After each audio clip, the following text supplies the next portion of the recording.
So they will say, yes, there was a prophet or a messenger or a warner, but we didn't believe in them. We denied them. We rejected them. And we said, God doesn't reveal anything. God doesn't send any prophets and messengers. God doesn't send any scripture or any guidance. God doesn't send anything. You are in plain error. A lot of people say that. And they will then say, if only we had been listening or reasoning, we would not be among the companions of the blaze. Yeah, so If we listened and we heard the prophets and the messengers, or we were reasoning, using our intellect, we would not have ended in this place. This is the role of the intellect God had given us to use. If you use your intellect, you would not worship a tripod. You would not worship a tree. You would not worship a tree or a half elephant and a half man. You would not. Using the intellect properly and in sound way, you would not worship anything of the creation. The only thing that your intellect will tell you that is worthy of worship is nothing except the creator of this universe, this cosmos. If you use this intellect and no prophet and messenger came and you said, there is a God, I submit and surrender, you already have believed in him, and this is your judgment. He's not going to put you in hellfire, because you have arrived to the right conclusion that there is a creator who is one and only and absolute. So are you saying, so can I just see that quick? Yeah. So where it says about, I don't know where it says it, but about a disbeliever. Yeah, so in Islam, a disbeliever is a kafir. You've probably heard this word, oh, you're a kafir, you're a kafir. A kafir linguistically means someone who covers, a farmer is called a kafir. Why? Because they cover the soil with the earth. Knowing the soil is there, knowing the earth is covering. So there's a knowledge involved in this action. A kafir in Islam, in its technical meaning, someone who knows the truth and then rejects it. So the question that we were discussing, if someone doesn't know the truth, you cannot technically say this person is a kafir. How can you know the truth for sure? Because what you just said, I feel like is a conflicting interest, because you said God will send a prophet and a messenger. A messenger or a prophet to teach you how to live your life. Yeah. But you also have your own intellect. You said that your intellect is influenced by God, and your intellect will influence like your beliefs. So excuse me, are you? She's focusing, so just. I can talk to her. Can I talk to you? She's got a mind of her own. I thought she was listening, but up to you. It's up to you. Anyway, The reason I say that, there are some people here in the park, just to introduce you the park dynamics. I come here to tell about Islam and present Islam to people and reason with people about Islam. The lady here, can I finish? You see, she's not even allowing me to speak.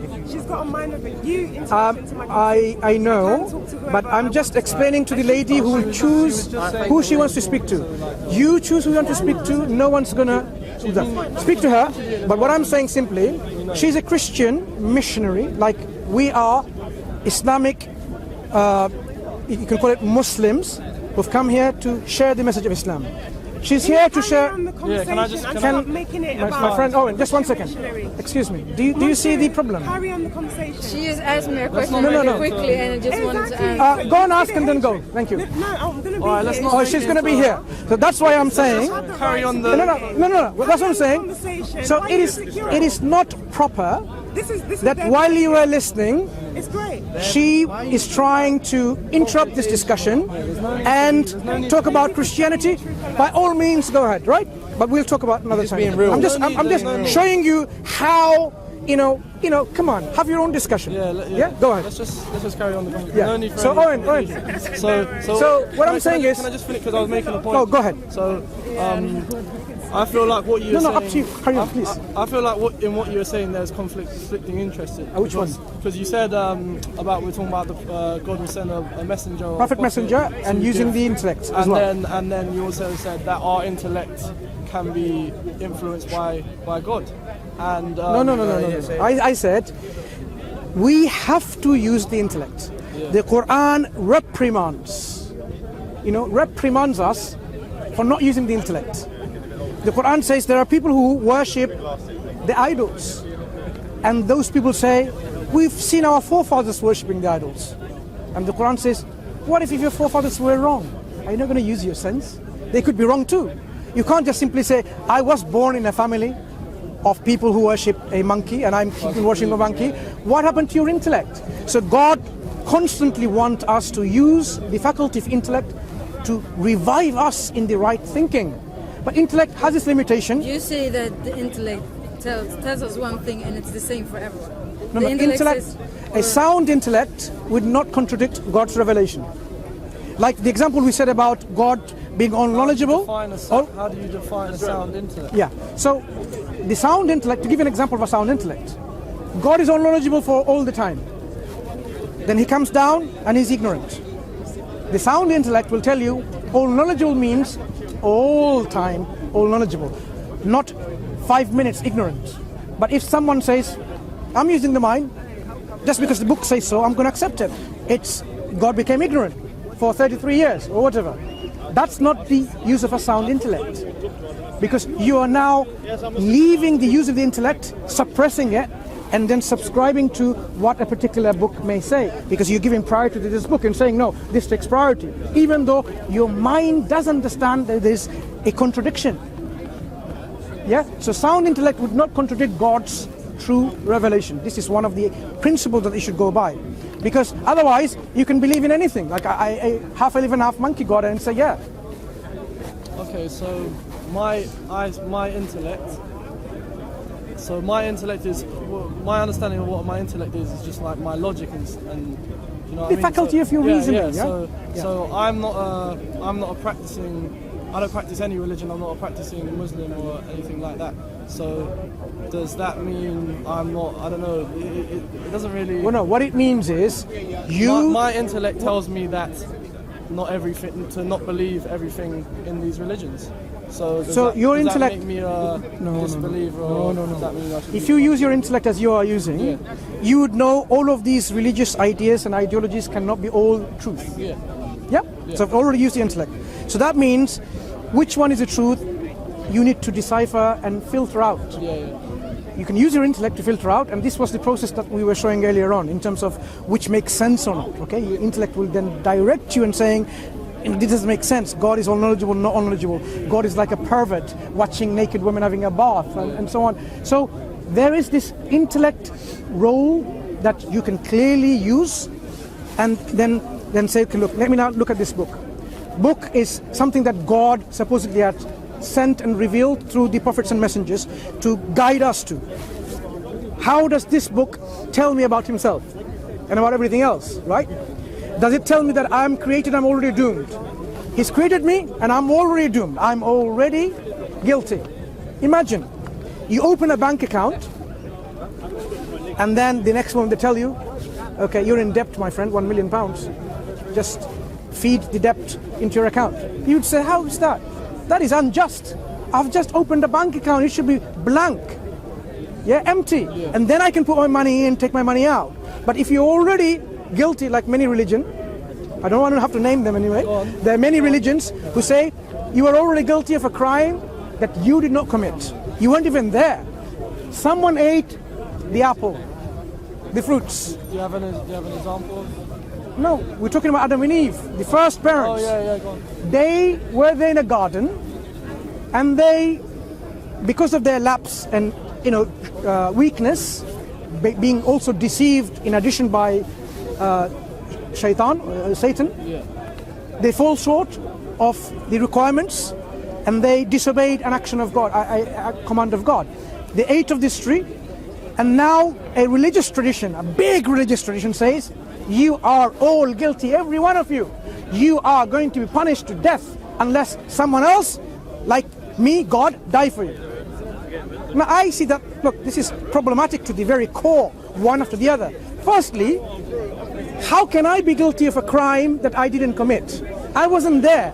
I did not have any involvement. You see, an action has to be done by a willing agent who is also capable. Can you make me guilty for not saving someone being run over by a bus? The only way I can save is having wings and flying over there. How can I be held accountable and guilty and punishable by death because I could not save someone in Brighton. I cannot simply go and fly because I don't have wings or transport myself. So not only that I have to have the will, but I have the capacity and the ability. Eating of the apple, I wasn't there. I didn't intend it to happen. I didn't eat it myself. So how can I be guilty of that crime which I didn't commit? That is unjust. It's injustice to the very core. Second point, the only way then I can be saved for a crime that I did not commit, do you know how? It's by the God who created me. He commits suicide. He says, I'm going to kill myself to save you. Even more unjust. God creates you in your weakness where you commit actions which is not up to the standard. And then God saves you by killing himself, punishing himself. Does it make sense to you? That's why I'm saying religious traditions must be used and looked at properly and then say, look, what is the concept of God? What is the concept of sin and salvation? What is the concept of heaven and hell? Is there justice there, or is it just like everyone goes to heaven? I'm not talking about your belief, or am I talking about your belief? I'm just talking about a religious tradition. Everyone goes to heaven, or everyone goes to hell. So, can I ask a question? Yeah, of course you can. So, you just said that it's unfair, right, for someone else, other people to go to hell because of other people, right? Is that what you, as I understand it, you just said it's unfair? I said you should not be punished for someone else's crime. Right, okay. So is it fair? So according to Islamic tradition, in Sahih Muslim, Christians are going to be put in hell for the sake of Muslims. And, you misunderstood. You can open up references like you always do. You misinterpret. I've got it. It says Christians are going to be sent to hell on behalf of Muslims. It's there. The reference. Okay, I'll read it out. Let's read and have a look.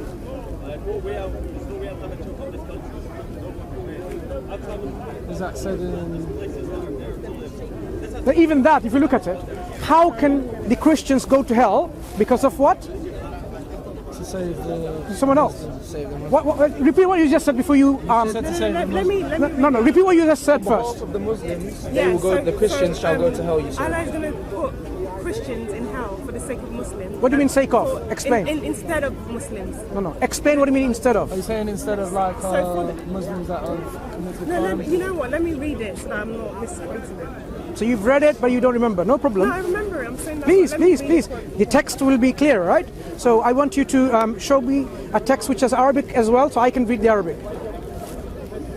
Because very often we see here in the park, people have a translation which is also... No, translation doesn't do justice. It's not translated. No. Translation doesn't do justice to the topic because this is the baggage that we build in what it says. That's why I had to refer to the footnotes when I was chapter 112. This seeking eternal refuge means what? He's perfect, absolute, independent, because that's what the word means in Arabic language. They can't put all there, that's why they put it in the footnote, this is what it means. So even if you had something like this in a hadith, we will check the Arabic and then we can explain it to you what the hadith really means. It's funny, I watched this all on YouTube and I'm here now. Like, I'm the one in between everything. Yeah. So while you're finding it, it is not fair to punish someone for someone else's crime. It will be unjust. God says he is not unjust in any way to his worshippers. He doesn't. Because otherwise you will say, look, how can I be punished for someone else's crime? So when we're talking about filtering the religion, look at the concept of God. So when you look at the Quran and it makes sense to you, and the Quran provides you additional evidence for itself, then you can be sure and you can have that conviction. Remember, we're talking about how can I be sure? How can I be sure with certainty that this is it? Because I can't just say otherwise. You're absolutely right. If you're not sure, then you cannot say you're wrong, you're this, you're bad. You can't say that. You can only say, once you're absolutely sure that in my understanding of things, I think this is true, and based on that, this is not true and this is not correct, this is wrong.